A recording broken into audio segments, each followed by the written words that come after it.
جو رول ہے، جو اصول ہے، جو اس کی توقع ہے، جو اس کی بنیاد ہے، وہ یہی ہے کہ آپ جو چیز غلط ہو رہی ہے اس کو پوائنٹ آؤٹ کریں، اور جو لوگ ٹھیک کام کر رہے ہیں ان کی رسپیکٹ کریں. سو اس ادارے کی جانب جب ہم آتے ہیں تو اس وقت اس کی زبوں حالی میں دو لوگوں نے بڑا اہم کردار ادا کیا ہے. نمبر ایک عامر منظور جو M D P T V ہیں. اب عامر منظور صاحب کا جو بیک گراؤنڈ ہے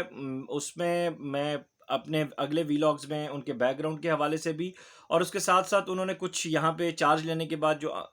اہم انہوں نے ذرائع کا کہنا ہے کہ کچھ معاملات کیے ہیں مبینہ طور پر، ان پر بھی میں بات کروں گا انشاءاللہ تعالی. ابھی میں بات کروں گا خاور اظہر صاحب کے حوالے سے. ذرائع کا یہ کہنا ہے کہ مارکیٹنگ کے حوالے سے انہیں لایا گیا، وہ ذمہ داری انہیں تفویض کی گئی. جب ہم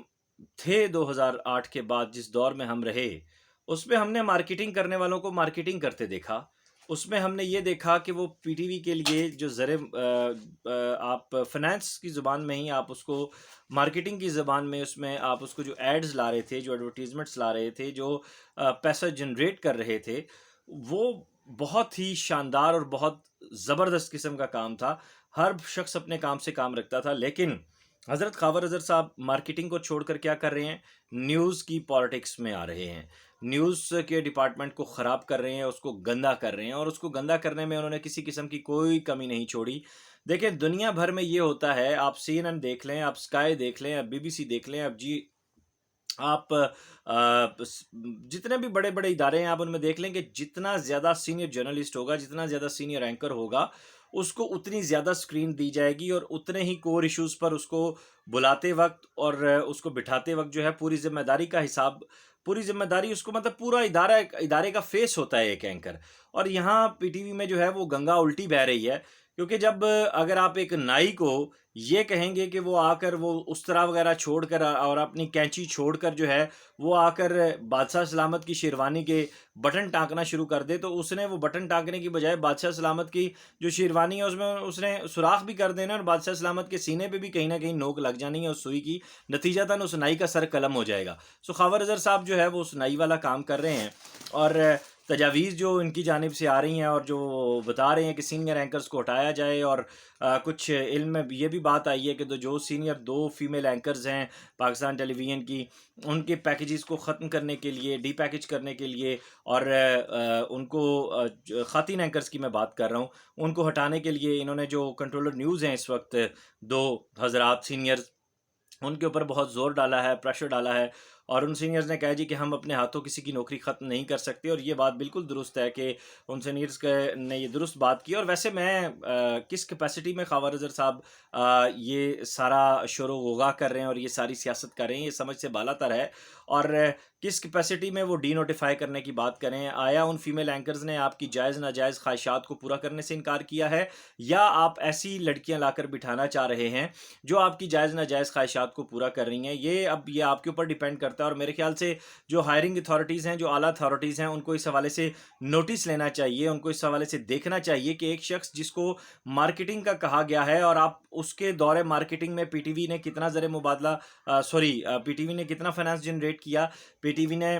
جو ہے کتنے فنڈز جنریٹ کیے، کتنے پروگرامز سیل ہوئے، کتنے جو آپ کی پروگرامز کی ریٹنگز کے حوالے سے بھی آپ کے پاس جو ہے ایڈز آئے. یہ ساری چیزیں جو ہیں خاور اظہر صاحب سے پوچھنی چاہیے، نہ کہ وہ فیمیل اینکرز کو ڈی نوٹیفائی کروائیں، ڈی پیکیج کروائیں، اور اپنی مرضی کی اینکرز جی 15 اور اس میں خوبصورت بات یہ کریں جی کہ ہم ڈیلی ویجز پہ لا کر بٹھا دیں گے. مطلب یہ پی ٹی وی کے لیے شرم کا مقام ہے، انتہائی شرم کا مقام ہے. اور پی ٹی وی میں جو اس وقت نام نہاد مینجمنٹ لا کر بٹھا دی ہے، اس کے لیے ڈوب مرنے کا مقام ہے کہ آپ ایک ایسا ادارہ جو پوری دنیا میں بھارت کے دوردرشن کو کمپیٹ کر رہا ہے، جو آپ کے جو آپ کا آپ کے کمپینینز ہیں، اور آپ کے برابر کے جو لوگ ہیں، آپ کے مقابلہ بازی کا رجحان جہاں پہ آ رہا ہے، اس کے مقابلے میں اس کے اینکرز جو ہیں اپنی تمام تر صلاحیتیں صرف کر رہے ہیں، اپنی زندگیاں صرف کر رہے ہیں، اپنی توانائیاں صرف کر رہے ہیں، اور آپ ان لوگوں کو دہاڑی پر لا رہے ہیں. مجھے ایک بات بتائیں، ایک اینکر جس کا تجربہ 10 سال کا، فار ایگزامپل میرا تجربہ 13 سال کا ہے، آپ مجھے دہاڑی پہ لانا چاہ رہے ہیں اور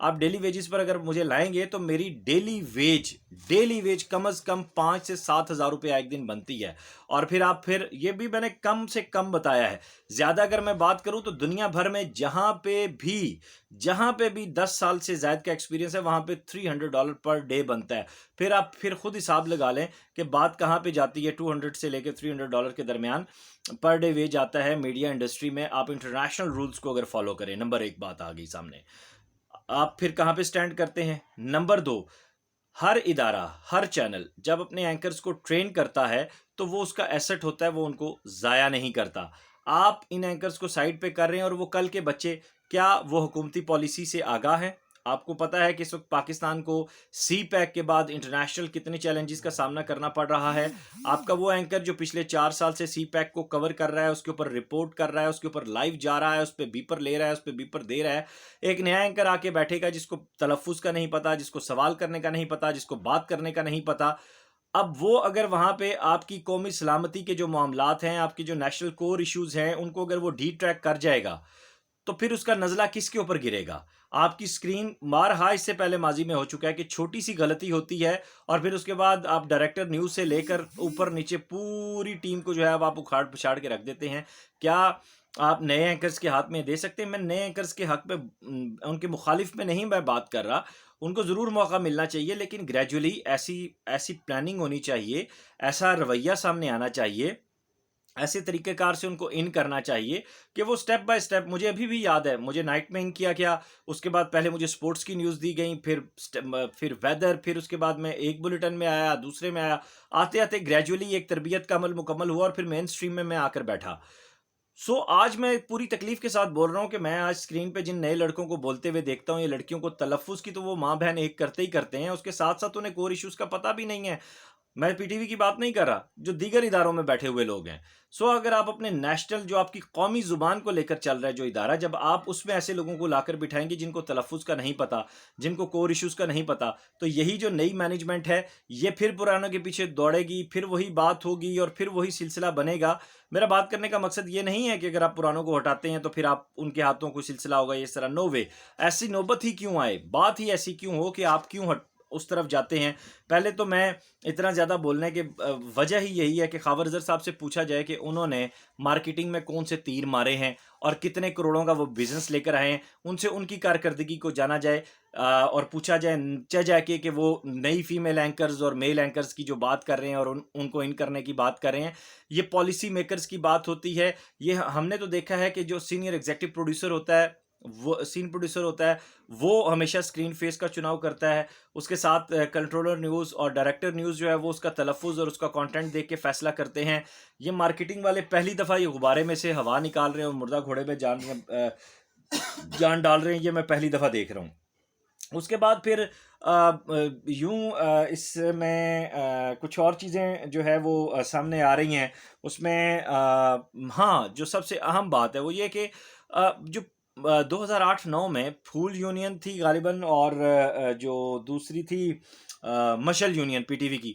بڑی ہی تگڑی یونینز تھیں. مجھے سمجھ نہیں آ رہی کہ یہ یونینز کہاں پر ہیں، یہ کہاں فوت ہو گئی ہیں، کہاں چھپ گئی ہیں، کہاں یہ ڈیڈ ہو گئی ہیں، کہاں اس میں بولنے والے وہ دبنگ لہجے کہاں چلے گئے جو کارکنان کے رائٹ کے لیے فوراً آ کر بات کرتے تھے. آج جو ہے الاؤنسز نہیں مل رہے، آج رینٹ الاؤنس نہیں مل رہا، آج ہاؤس الاؤنس نہیں مل رہا، آج بلز نہیں مل رہے. آج پی ٹی وی کے ملازم جو ہیں وہ بالکل ایسے لگ رہا ہے اس دور میں ارشد خان کے کہ جیسے وہ ذاتی ملازم بن گئے ہیں. آپ ان کو چائے پینے کے لیے دیں نہ دیں، انہوں نے ہاتھ باندھے کھڑے ہو جانا ہے. کہاں ہیں یہ ہمارے یونین کے لوگ؟ کیوں ان کو توڑ پھوڑ دیا گیا ہے؟ کیا ان کے بیچ کس وجہ سے اتنی دراڑیں آ چکی ہیں؟ کیا ان کے لیے ڈوب مرنے کا مقام نہیں ہے کہ وہ ادارہ جس کے لیے انہوں نے اپنی دن رات ایک کیا، جن کے لیے انہوں نے اپنی زندگیاں بسر کر دیں، آج اس ادارے کی جڑیں جو ہے وہ اس طرح کھوکھلی ہو رہی ہیں؟ یہ کوئی پرائیویٹ یا سیٹ میڈیا تو نہیں ہے. یہیں سے آپ نے اپنے کیریئر کا آغاز کیا، یہیں سے آپ نے ریٹائر ہونا ہے اور پھر آفٹر ریٹائرمنٹ بھی آپ نے لے کر چلنا ہے چیزوں کو. تو خدا را ایسے نہ کریں. اب دیکھیں لاہور سے فیاض وڑائچ صاحب آئے، مجھے بیچ میں بات یاد آ گئی. وہ جو نئی ایگزیکٹو آئی ہیں چیف ایگزیکٹو خاتون، انہوں نے بلا کر اپنے کمرے میں لکھوایا جناب کہ آپ یہاں پر لکھیں کہ آپ کی جو تمام ذمہ داریاں ہیں وہ براہ راست آپ تفویض کر رہے ہیں، یعنی آپ ٹرانسفر کر رہے ہیں ان کو، تو وڑائی صاحب جو ہے وہ چھوڑ کر چلے گئے ایک جینٹل مین کو، اور ایک جو ہے کام کو سمجھنے والے ایک پروفیشنل آدمی کو ایسے ہی کرنا چاہیے تھا۔ ہرارکی اتنے بڑے عہدوں میں، اداروں میں ہرارکیز اسی لیے ہوتی ہیں کہ تھرو پراپر چینل چیزوں کو لایا جائے۔ جب آپ نے صرف 2 لوگوں سے 3 لوگوں سے کام کروانا ہے تو پھر کیس کو کہتے ہیں کیا ضرورت ہے آپ کو اتنا سارا بکھیڑا پالنے کی؟ اور پھر یہ ایک عجیب و غریب قسم کی بات سننے میں آ رہی ہے جناب، کہ ایک شخص جس کا تجربہ 40 سال کا ہے اس کو یہ کہا جا رہا ہے جناب کہ جو کام آپ کر رہے ہیں 40 سال کے بعد، وہ کام تو ہم انٹرنی رکھ کے کروا لیتے ہیں، یا 15-20 ہزار روپے کے لوگ رکھ کے کروا لیتے ہیں۔ آپ نے جس طرح اسٹیل مل کا، پھر میں شبلی فراز صاحب سے کہوں گا، پھر میں عاصم باجوہ صاحب سے گزارش کروں گا کہ جس طرح ماضی میں اسٹیل مل کا حال ہوا، پی آئی اے کا حال ہوا، پھر آپ دیکھ رہے ہیں کہ ماضی کی حکومتوں میں جس طرح بکھیڑے ہوئے اور بکواس ہوا، آج تک پوری قوم اس کا بھگتان بھگت رہی ہے۔ اب آپ نیشنل میڈیا کا بھی یہی کام کرنے جا رہے ہیں، تو اگر آپ یہ چاہتے ہیں کہ نیشنل میڈیا کا یہ حال ہو اور پھر اس طرح مارکیٹنگ کے لوگ اٹھ کر اس طرح یہ ساری سیاستیں کریں اور یہ سب کچھ کریں، میں اگلے ویلاگز میں مزید کچھ کہانیاں بھی آپ تک پہنچاؤں گا۔ آج یہ ایک طرح کا یہ تعارفی ویلاگ تھا، اور بڑے دکھتے دل کے ساتھ میں نے بات کی ہے، کیونکہ اس اسکرین کے ساتھ مجھے بے انتہا محبت ہے۔ شاید میں پرائیویٹ میڈیا کی اسکرینز فالو نہ کروں، میں پی ٹی وی کی اسکرین کو بہت غور سے دیکھتا ہوں اور بڑی محبت سے دیکھتا ہوں، کیونکہ میرے اپنے بہت سے وہاں پہ بیٹھے ہوئے ہیں لوگ، جن کے چہرے دیکھ کر، جن کے ساتھ کام کر کے، جو میرے کولیگز بھی رہے، جن بیشتر لوگ ایسے ہیں جن میں ہم نے اکٹھا کام شروع کیا، ٹھیک ہے۔ تو میری گزارش ہے عاصم سلیم صاحب سے، باجوہ صاحب سے بھی، اور شبلی فراز صاحب سے بھی، کہ خدا را آپ ایسے لوگوں کو سامنے لے کر آئیں جو اہل ہوں، جو امانت دار ہوں، جو امین ہوں چیزوں کے۔ دیکھیں، گڈ اور بیڈ ہمیشہ ہر جگہ چلتا ہے، لیکن آپ جب سی پیک کو اتنے بڑے لیول پہ لے کر چل رہے ہیں، ملک کو انٹرنیشنلی اتنے چیلنجز کا سامنا کرنا پڑ رہا ہے، تو پھر آپ ایسے لوگوں کے ہاتھ میں مت چیزیں دیں جو الٹی چھری سے ذبح کرنے کی کوشش کر رہے ہیں، جن کو یہ نہیں پتا کہ انہوں نے اپنا جو ڈپارٹمنٹ ہے اس کو کیسے لے کر چلنا ہے، الٹرا افسران بالا کو خوش کرنے کے لیے، اور ان کو خوش کرنے سے مراد ہر قسم کا خوش کرنا ہے، وہ اس طرح کی حرکتیں کر رہے ہیں۔ اور جہاں پرائیویٹ میڈیا کا جن جن اداروں میں انہوں نے کام کیا، میں اگر ضرورت پڑی تو وہ ماضی بھی کھنگال کے آپ کے سامنے رکھ دوں گا انشاءاللہ تعالیٰ۔ یہ میرے سوالات ہیں بطور صحافی، میرا کام ہے سوال کرنا، یہ میں نے سوالات اٹھائے ہیں، اور میری گزارش بھی ہے ایٹ دی اینڈ باجوہ صاحب سے بھی، اور شبلی فراز صاحب سے بھی، وزیر اعظم عمران خان صاحب سے بھی، کہ آپ جہاں پرائیویٹ میڈیا پہ اور دیگر جو صحافیوں کو آپ جس طرح توفیق بٹ نے اور دیگر لوگوں نے اپنے کالم لکھے ہیں، اور ان میں انہوں نے بتایا کہ وزیر اعظم سے ان کی ملاقاتیں ہوئی ہیں، تو انہوں نے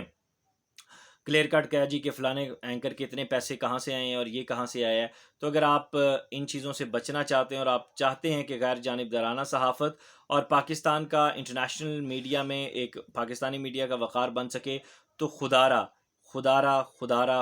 ایک نائی کے ہاتھ میں آپ اس طرح ایک سوئی نہ دیں، اور اپنی شیروانی سلوانے کے بجائے پڑھوائیں مت، آپ کی بڑی مہربانی ہوگی۔ Senior is always respectable, senior ہوتا ہے، سینئر کو گالی دینے کا کوئی حق نہیں ہے، اسے برا بھلا کہنے کا کوئی حق نہیں ہے، اس کو جو اس کا عزت ہے، جو اس کا وقار ہے، جو اس کا رائٹ ہے، اسے دینا چاہیے۔ مجھے حیرت ہوئی کہ آج پی ٹی وی کے نیوز روم میں انتہائی کم لوگ، اور وہ لوگ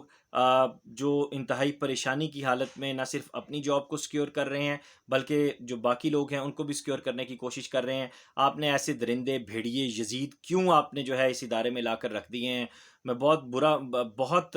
معافی چاہوں گا اگر کسی کو میری بات اور میرا یہ لہجہ کسی کو برا لگا ہو، میں بہت معافی چاہتا ہوں۔ مجھے کوئی نوکری نہیں لینی، مجھے کوئی مفاد نہیں لینا کسی سے، میں نے یہ ساری چیزیں دیکھی ہیں، میں ان کو مسلسل سن رہا ہوں، اور میرا دل بہت دکھ رہا ہے۔ اس سے پہلے بھی کچھ چیزیں سامنے آئی تھیں، میں نے اس پہ بھی بات کی تھی۔ اب ارطغرل ڈرامے کے حوالے سے بھی باجوہ صاحب اور شبلی صاحب آپ کے سامنے اس کی ڈبنگ کے حوالے سے کہانی اسی چینل کے اوپر انجم و بی بی صاحب کا انٹرویو موجود ہے، وہ بھی سن لیں۔ خدارا اب اس ظلم کو ختم کریں، بڑی مہربانی ہوگی آپ کی۔ آپ اداروں کو ٹھیک کرنا چاہتے ہیں تو ٹھیک لوگوں کو ٹھیک جگہوں پہ لا کر بٹھائیں، ورنہ پھر آپ کے بھاشن بھی ویسے ہی رہیں گے جیسے ماضی میں بھاشن ہوتے رہے ہیں۔ اپنا خیال رکھیے گا، خدا حافظ۔